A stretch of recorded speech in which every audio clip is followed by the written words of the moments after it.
حسین ستارہ ابو ہریرہ نبی کا پیارا ابو ہریرہ، تیرے گھر کے پھیرے لگاتا رہوں میں، صدا شہر مکہ میں آتا رہوں میں، یا ربنا۔ عمل حضرت انس بن مالک رضی اللہ تعالیٰ عنہ روایت کرتے ہیں، ترمذی کی روایت ہے، اللہ کے نبی صلی اللہ علیہ وسلم نے فرمایا جو کوئی فجر کی نماز جماعت کے ساتھ پڑھے، فجر کی نماز جماعت کے ساتھ پڑھے اور مسجد میں ہی اللہ کے ذکر میں بیٹھ جائے یہاں تک کہ اشراق کا وقت ہو جائے، اور 2 رکعت اشراق کا وقت ہونے پر 2 رکعت اشراق کی نماز پڑھ لے، ایسا فجر کی نماز جماعت کے ساتھ فجر کے بعد ذکر کر کے اشراق کی 2 رکعت نماز پڑھنے والے کو ایک حج کرنے کا ثواب دیا جاتا ہے۔ اللہ اکبر، بہت آسان ہے، ماشاءاللہ بہت آسان ہے، اللہ کے فضل سے چھوٹی چھوٹی چیزوں میں اللہ کے پاس ثواب دینے کے لیے کوئی کمی نہیں ہے صاحب، اللہ کے پاس نیکیاں دینے کے لیے آپ کو اور مجھ کو لینا ہے، صرف آگے بڑھ کر آپ کو اور مجھ کو لینا ہے۔ چلیے آئیں، دوسرا عمل، صحیح الجامع کی روایت ابو امامہ رضی اللہ تعالیٰ عنہ روایت کرتے ہیں، اللہ کے نبی صلی اللہ علیہ وسلم نے فرمایا جو کوئی فرض نماز پڑھنے کے لیے اپنے گھر سے نکلیں، مسجد کو جائیں، پیدل چل کر مسجد کو جائیں اور فرض نماز ادا کریں، ایسا گھر سے خاص طور پر مسجد کو نماز پڑھنے والے نکلنے والے کے لیے، جا کر نماز ادا کرنے والے کے لیے ایک حج کا ثواب ہے۔ اللہ اکبر، آسان نہیں ہے، کیسے بھی فرض ہے نماز، خاص طور پر گھر کے باہر۔ ابھی اپنے پاس کیسا مسئلہ ہے، نکل گئے تو پڑھ لیتے، ایک اور کام تھا جا رہے جاتے پڑھ لیتے، ایسے ہی نہیں، خاص طور پہ اپنے گھر سے اسی وجہ سے باہر نکلنا، صرف ایک ہی وجہ سے، کیا وجہ؟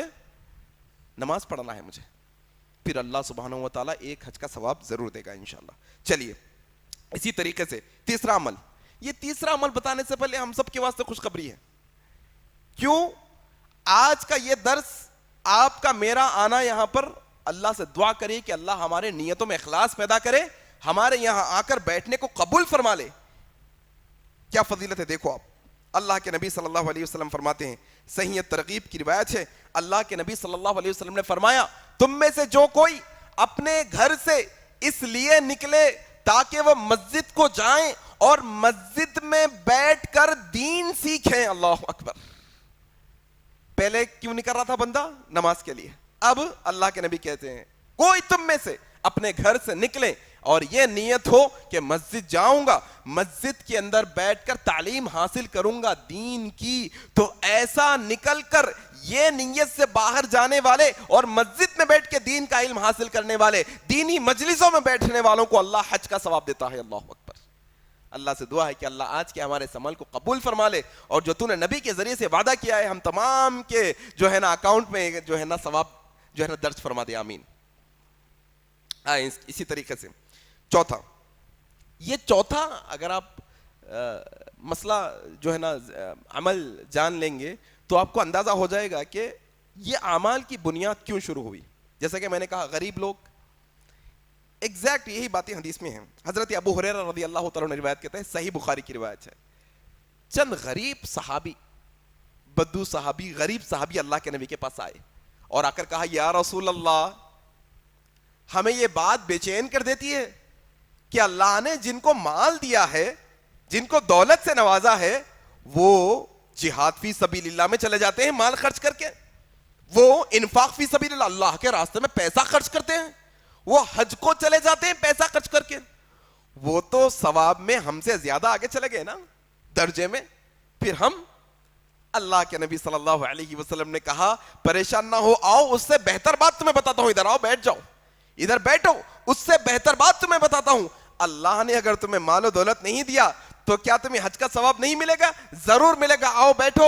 دیکھو ہر فرض نماز کے بعد، اللہ اکبر، ہر فرض نماز کے بعد تم 33 مرتبہ سبحان اللہ، 33 مرتبہ الحمدللہ، 33 مرتبہ الحمد اللہ اکبر پڑھو، اللہ تبارک و تعالی تمہیں ایک حج کا ثواب عطا کرے گا۔ اللہ اکبر، تھوڑا بیٹھنا پن.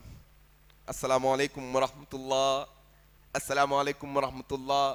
ایسا امام صاحب سلام پھیرتے ہی کیسا اٹھ کے جاتے ہیں اپن لوگ, کانٹوں پہ بیٹھے تھے بہت دیر سے, تکلیف نہیں, بیٹھو پڑھو. یہ بن باز رحمہ اللہ اور دیگر محدثین کہتے ہیں فرض نماز کے بعد کے اذکار کی اہمیت یہ, کبھی نہ چھوڑو انہیں. اگر بیٹھ کے نہیں پڑھ سکتے, جلدی جانا ہے تو پڑھتے پڑھتے جاؤ, چلتے چلتے پڑھو, لیکن چھوڑو مت اذکار کو. تو فرض نمازوں کے بعد کے اذکار 33 مرتبہ, اتنا آسان مسئلہ ہے. اللہ سے دعا ہے کہ اللہ جتنی بار ہم نے ہر فرض نماز کے بعد یہ اذکار پڑھے ہیں, اللہ حج کے برابر ہمارے کھاتے میں ثواب لکھتے. آمین. چلیے آئیں, 4 باتیں ہو گئی. پانچویں بات کیا ہے؟ مسلم کی روایت ہے, اللہ کے نبی صلی اللہ علیہ وسلم نے فرمایا رمضان میں عمرہ کرنا حج کا ثواب. رمضان میں عمرہ, اور بعض روایت میں ہے رمضان میں عمرہ کرنا میرے ساتھ حج کرنے جیسا ہے. اللہ اکبر. تو اگر کسی کو موقع ہے عمرہ کرنے کا تو کوشش کر لینی چاہیے کہ وہ رمضان میں کریں. چلیے آئیں اسی طرح سے 6واں عمل. اللہ اکبر, اللہ اکبر.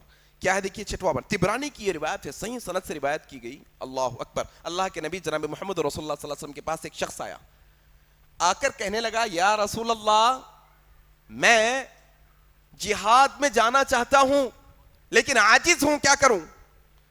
شوقین ہوں جانے کا لیکن عاجز ہوں. اللہ کے نبی صلی اللہ علیہ وسلم نے کہا کیا تیرے والدین میں سے کوئی زندہ ہے؟ کہا ہاں میری ماں زندہ ہے. اللہ کے نبی صلی اللہ علیہ وسلم نے کہا جا تیری ماں کی خدمت کر, والدین کی خدمت کی وجہ سے اللہ تبارک و تعالیٰ کے یہاں تیرا درجہ مجاہد اور حاجی کے برابر لکھا جائے گا. اللہ اکبر. ماں باپ کے ساتھ حسن سلوک, ماں باپ کی خدمت کرنا, یہ حج کے ثواب کے برابر عمل ہے. یقین جانیے آپ, حج کے برابر ہم سب کو یہ عمل کرنا چاہیے. آئیں اسی طریقے سے ایک اور عمل ہے. کیا ہے دیکھیے آپ, مسجد قباء ہے مدینے میں, ایک مسجد ہے مسجد قباء. اسلاف سے یہ بات نقل ہے کہ جو کوئی مسجد نبوی کی زیارت کرنے جائیں اسے چاہیے کہ وہ مسجد قباء کی بھی زیارت کرے. ایسے الفاظ آئے ہیں. اللہ کے نبی صلی اللہ علیہ وسلم نے یہ ارشاد فرمایا کہ جو اپنے گھر سے اچھی طرح وضو کریں اور مسجد قباء آئیں اور وہاں پر 2 رکعت نماز ادا کریں تو اللہ تبارک و تعالی مسجد قباء میں 2 رکعت نماز ادا کرنے والے کو ایک حج کے برابر ثواب دیتا ہے. اللہ اکبر. کیا فضیلت دیکھو آپ, الحمدللہ. اچھا اپنے پاس تھوڑے لوگ ہوں گے, اب مسجد قباء بول تو مدینے میں ہے, مدینے کو جانا, وہاں 2 رکعت نماز پڑھنا, پھر حج کا ثواب نہیں. اپنے گھر کی مسجد میں بھی فرض نماز کو چل کے آئے تو حج کا ثواب ہے انشاءاللہ. اپنے گھر کی مسجد میں بھی فجر کی نماز بیٹھ کے اشراق تک اذکار کر کے اشراق کی 2 رکعت پڑھ کے جانے پہ بھی حج کا ثواب ہے انشاءاللہ. انسان کا مسئلہ ہے بھائی, جو نہیں ہو سکتا پہلے وہ سوچ لیتا. آئیں اسی طریقے سے ایک اور جو ہے نا مسئلہ بتا کر بات ختم کر دوں گا. الترغیب کی روایت ہے, اللہ کے نبی صلی اللہ علیہ وسلم نے فرمایا تم میں سے جو کوئی حج کے سفر پر جانے والے کا سامان تیار کریں. مان لو ایک آپ کے دوست حج پہ جا رہے ہیں, آپ ان کا سامان تیار کر رہے ہیں, ان کے ہیلپ کر رہے ہیں, ان کے ساتھ رہ رہے ہیں, پھر ان کو کیا بول رہے ہیں آپ جاؤ آرام سے حج کر کے آؤ, آپ کے گھر والوں کا خیال میں رکھتا ہوں, ان کے گھر میں کیا ضرورت ہے میں لا کے دیتا ہوں, ان کو سامان کی ضرورت ہوگی, کھانے پینا اشیاء اور غذا کی ضرورت ہوگی, میں جو ہے نا اس کی ذمہ داری لیتا ہوں. اللہ کے نبی کہتے ہیں حج کے سفر پر جانے والے کا سامان تیار کرنا اور اس کے گھر والوں کی خدمت کرنا, ایسے ہی خدمت کرنے والے کو پورا مکمل حج کا ثواب دیا جاتا ہے. اللہ اکبر. تو یہ بنیادی باتیں ہیں میرے بھائی. یہ پوری بنیادی باتوں کے اندر ایک بنیادی نقطہ, حج کے برابر جو ثواب کے اندر اعمال اگر آپ غور کریں گے تو تقریباً 3 نقطے نماز کے متعلق ہیں. 3 نقطے نماز کے متعلق. فجر کی نماز جماعت سے پڑھنا, ذکر کر کے اشراق پڑھنا, نماز. جو کوئی اپنے گھر سے نماز کے لیے نکلے, نماز. جو کوئی نماز کے بعد 33 نماز سے متعلق. مطلب معنی یہ ہوا کہ نماز کی جو اہمیت ہے وہ کتنی ہے اس کا اندازہ اپن لگا لینا. اپنی زندگی کے اندر نماز کا جو ہے نا اچھا معمول بنائیں, وقتاً فوقتاً گاہے بگاہے جو ہے نا نفل نمازوں 2 رکعت کر کے پڑھنے کی عادت ڈالیں. انشاءاللہ فرض کی کوتاہیاں مکمل ہوں گی نفل نمازوں سے. یہ بنیادی باتیں تھیں جو میں نے آپ کے سامنے رکھی. اللہ تبارک و تعالیٰ سے دعا ہے کہ اللہ تبارک و تعالیٰ ہم تمام لوگوں کو کہنے سے زیادہ، سننے سے زیادہ عمل کرنے کی توفیق عطا فرما. اللہ اگر ہم نے یہ حج کے ثواب کے برابر اعمال اب تک کیے ہیں تو اللہ تجھ سے ہم ثواب کی پوری امید رکھتے ہیں. اللہ وہ مکمل ثواب ہمارے کھاتے میں، ہمارے کتاب میں لکھ دے. اللہ ہمارے لغزشوں کو، ہماری کوتاہیوں کو، ہماری غلطیوں کو معاف فرما. اللہ جب تک ہمیں اس دنیا میں زندہ رکھ، اسلام پر زندہ رکھ. جب ہماری موت آئے تو اسلام پر آئے. سبحانک اللہم و بحمدک اشہد ان لا الہ الا انت استغفرک و اتوب الیک. والسلام علیکم ورحمۃ اللہ وبرکاتہ. رب اشرح لي صدري ويسر لي أمري واحلل عقدة من لساني يفقه قولي.